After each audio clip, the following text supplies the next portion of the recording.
नमस्कार, स्वागत है आपका खबर एचपी में। तो आइए जानते हैं हिमाचल के हर छोटे बड़े शहर से जुड़े 30 फटाफट बड़ी खबरों को। इससे पहले यदि आप वीडियो को लाइक नहीं किए हैं तो लाइक कर दीजिए और चैनल में नए तो चैनल को सब्सक्राइब कर लीजिए। और आप वीडियो को कहां से देख रहे हैं कमेंट बॉक्स में हमें जरूर बताइए।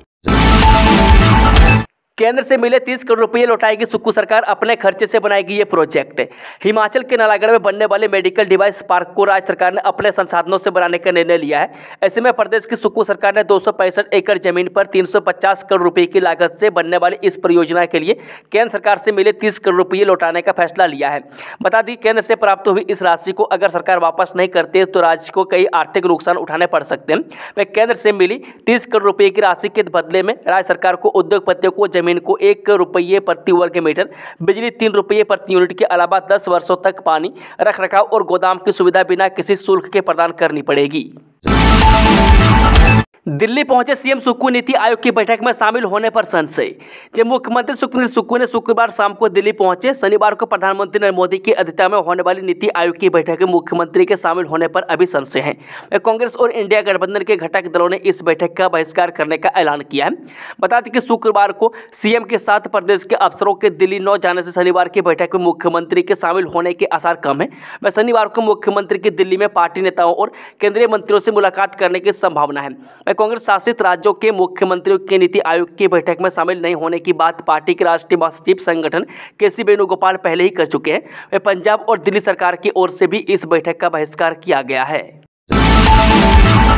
बीआरओ ने रिकॉर्ड समय में खोला मनाली लेह मार्ग, 70 आरसीसी के जवानों की महत्वपूर्ण भूमिका। जसरही नाला में बादल फटने के बाद आई बाढ़ से बंद हुआ मनाली लेह नेशनल हाईवे सीमा सड़क संगठन ने रिकॉर्ड समय में बहाल किया है। महज 10 घंटे में युद्ध स्तर पर कार्य करते हुए वाहनों की आवाजाही शुरू की गई। वह इसमें सीमा सड़क संगठन के 70 आरसीसी की टीम ने महत्वपूर्ण भूमिका निभाई है। हॉस्टलों में फ्री रहने वाले ध्यान दें, अब आपका क्या होगा, डिजिटल पहचान पत्र लगाएंगे वाट। हिमाचल प्रदेश विश्वविद्यालय ने छात्रावासों के लिए आवेदन करने को पोर्टल खोल दिया है। विश्वविद्यालय चीफ वार्डन कार्यालय ने इसके लिए 11 अगस्त की तिथि तय की है। इस सत्र से छात्रावासों में रहने वाले विद्यार्थियों को डिजिटल पहचान पत्र जारी होंगे। वे पहचान पत्र को स्कैन करने से एचपीओ को हॉस्टल में रहने वाले हर छात्र का पूरा ब्यौरा, उसके विभाग और उसको आवंटित रूम की पूरी जानकारी मिलेगी।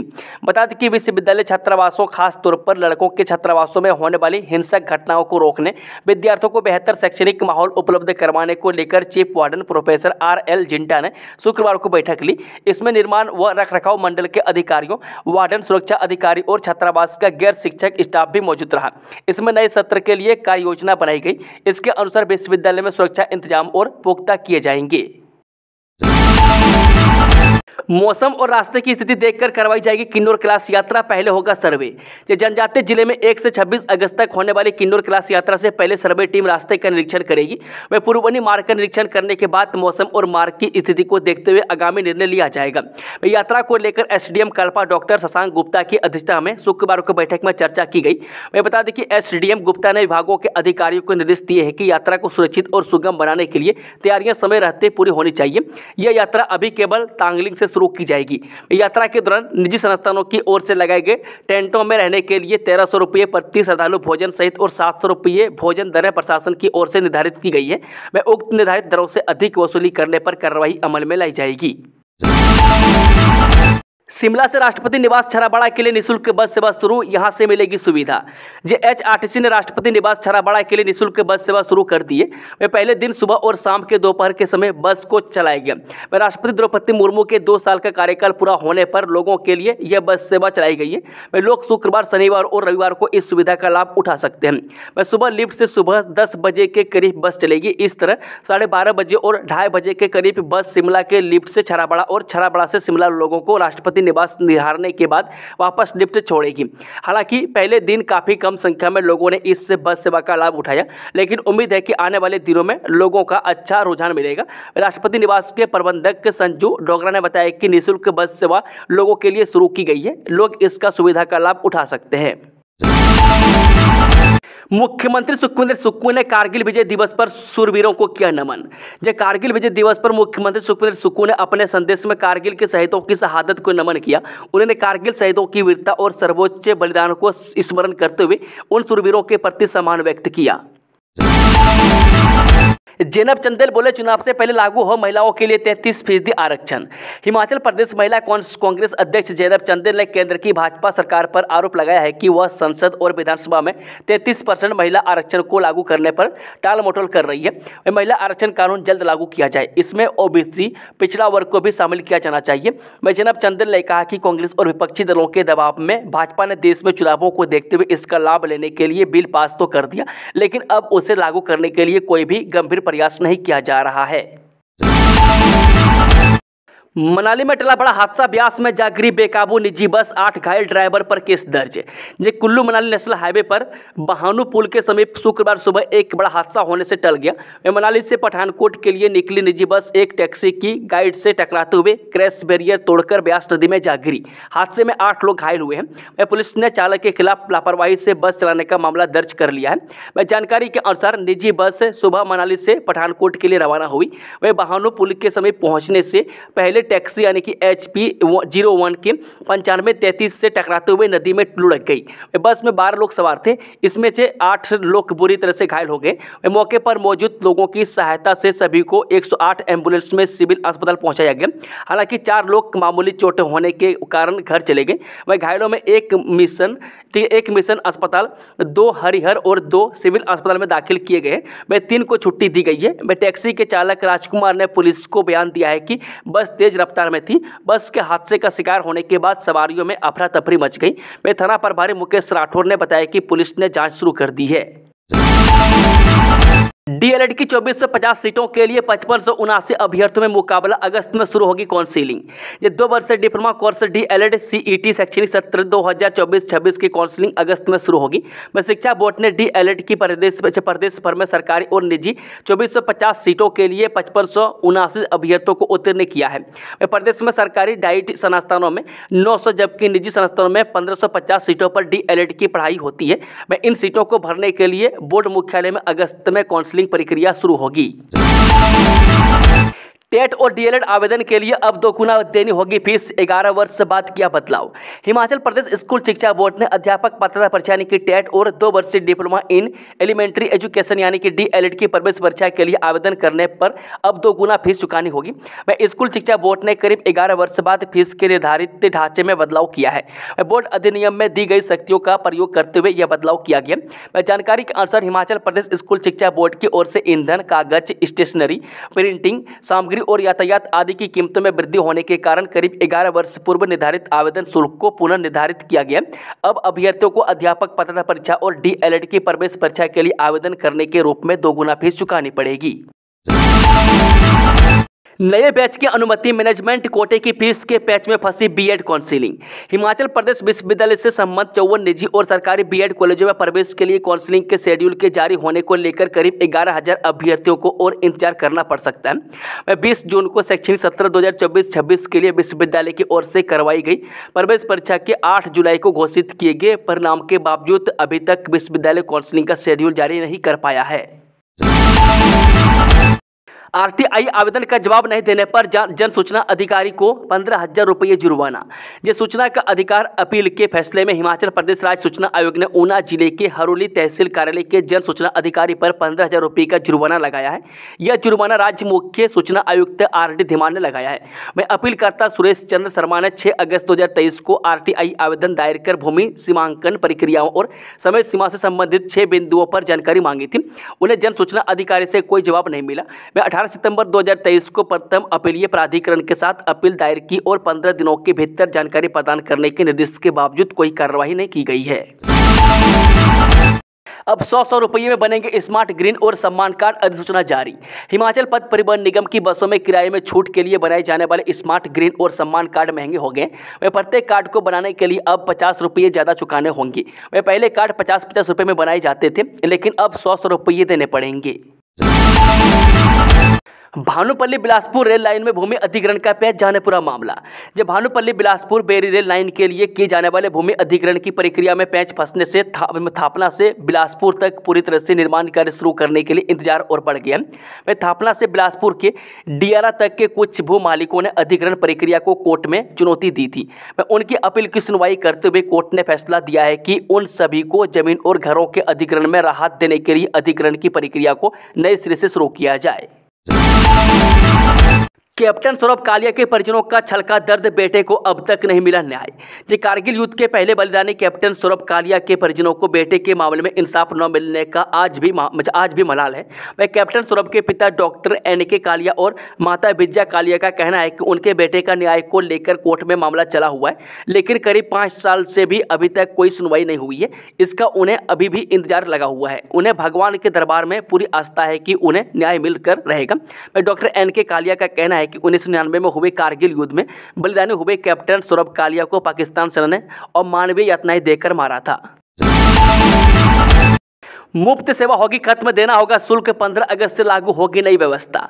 जाखू में बने एस्केलेटर के सफर का लुत्फ उठाने के लिए अब लोगों को किराया अदा करना होगा। इसको लेकर रोपिड ट्रांसपोर्ट डेवलपमेंट कॉर्पोरेशन ने प्रस्ताव तैयार करना शुरू कर दिया है। मैं एस्केलेटर का प्रति व्यक्ति 20 रुपये शुल्क निर्धारित करने का फैसला लिया है। प्रस्ताव तैयार होते ही इसको मंजूरी के लिए सरकार को भेजा जाएगा। बताया जा रहा है कि 15 अगस्त से एस्केलेटर में आवाजाही करने वाले लोगों से इसका किराया वसूलना शुरू कर दिया जाएगा।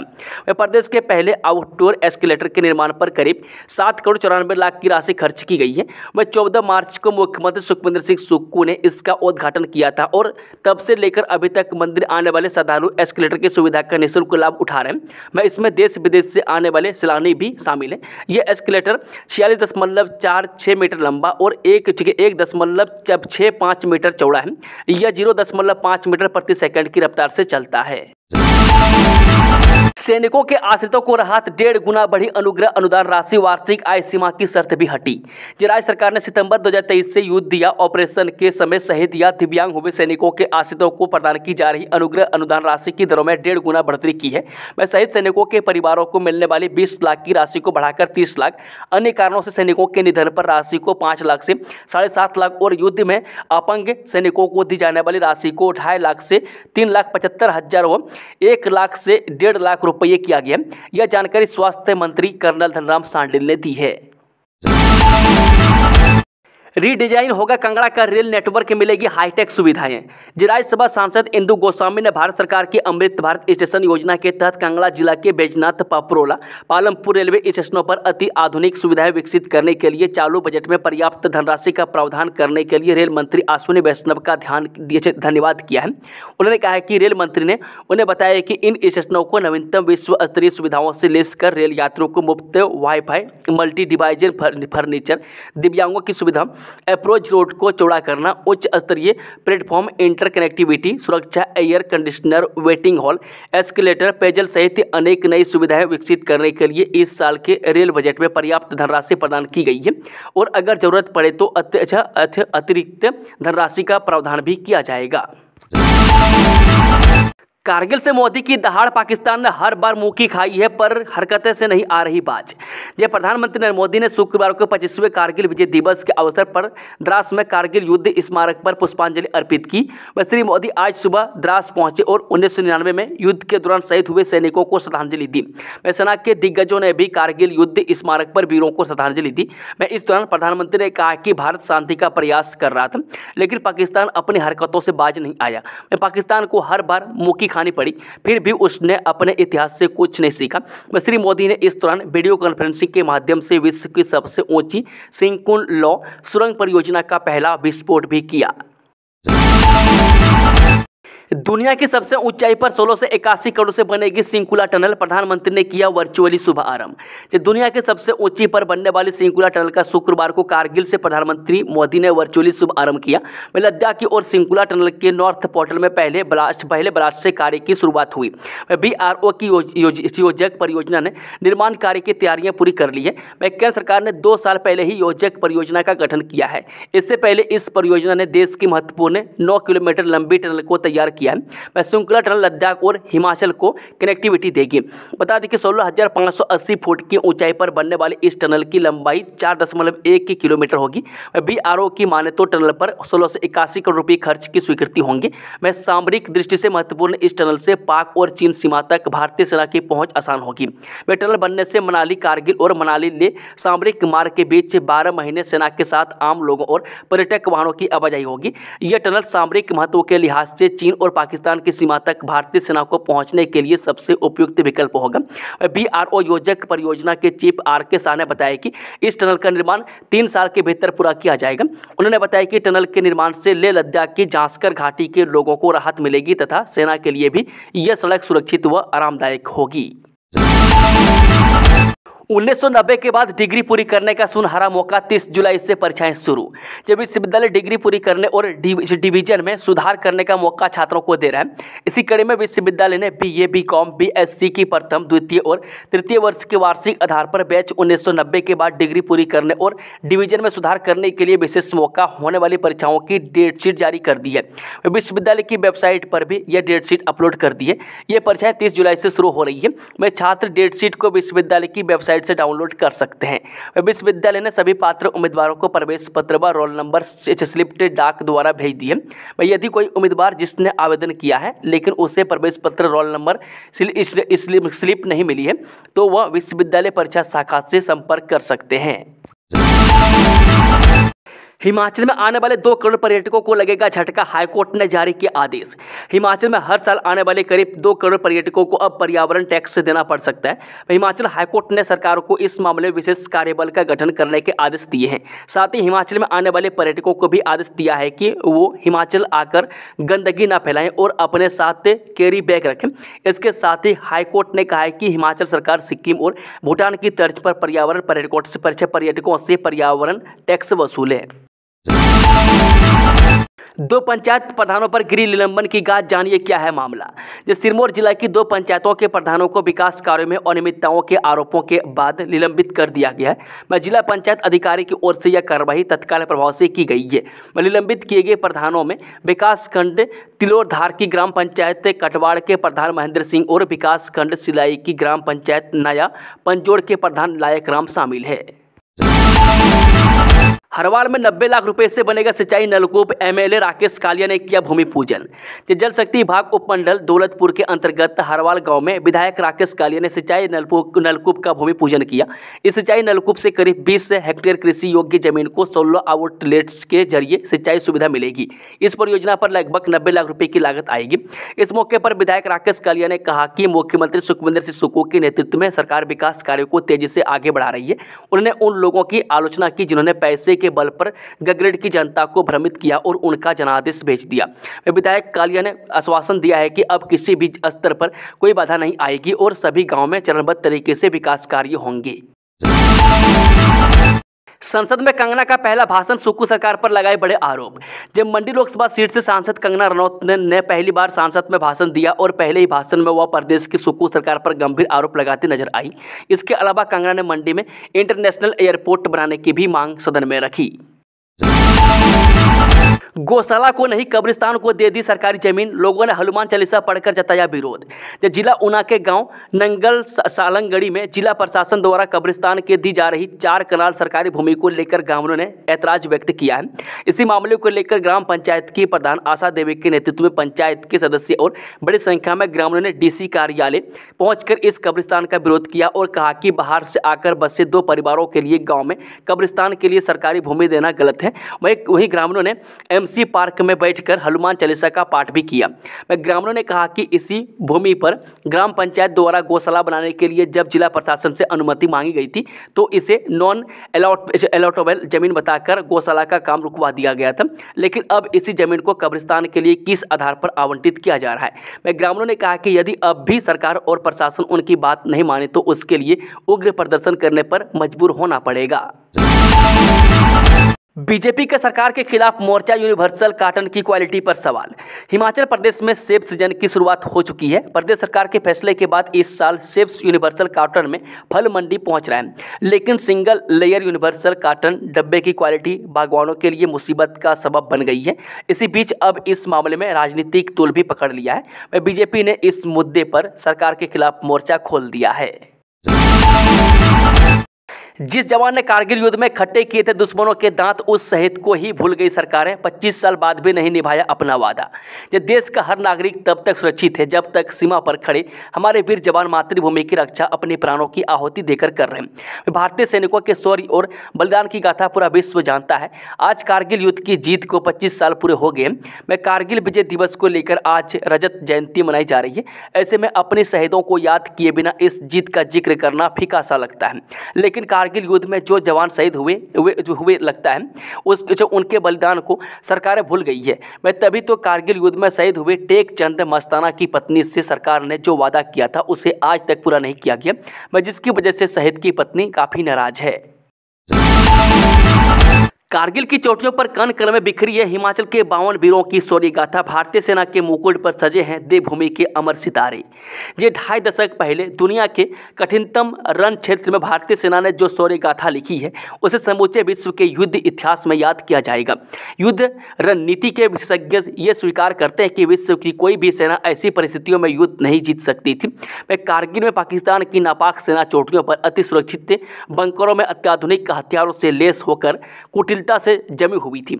ऐसी कठिन और प्रतिकूल परिस्थितियों में भारतीय सेना ने तलहट्टी से जाकर चोटी पर पाकिस्तान के सैनिकों को मार भगाने का आदमयी साहस दिखाया। इस साहसपूर्ण गाथा का वर्णन जब भी होगा देश के अन्य वीर सपूतों के साथ हिमाचल के 52 बहादुरों को भी श्रद्धा से याद किया जाएगा। मैं कारगिल युद्ध में हिमाचल के वीरों ने 2 परमवीर चक्र हासिल किए। परमवीर विक्रम बत्रा 7 जुलाई के युद्ध में हमसे बिछड़ गए, लेकिन बलिदान से पहले वे भारतीय सेना का काम आसान कर गए थे। मैं परमवीर संजय कुमार का देशवासी अभी भी दर्शन कर पाते हैं। ये सौभाग्य की बात है। वह संजय कुमार इस समय भारतीय सेना में सूबेदार मेजर के पद पर हैं। दोस्तों, खबरों का सिलसिला समाप्त होता है। कि जानकारी पसंद आई हो तो वीडियो को लाइक, शेयर, चैनल को सब्सक्राइब जरूर कर लें और कमेंट बॉक्स में कमेंट करके बताएं कि आप न्यूज़ को हिमाचल के किस कोने में बैठकर देख रहे हैं। Thank you, all the best. जय हिंद, जय हिमाचल।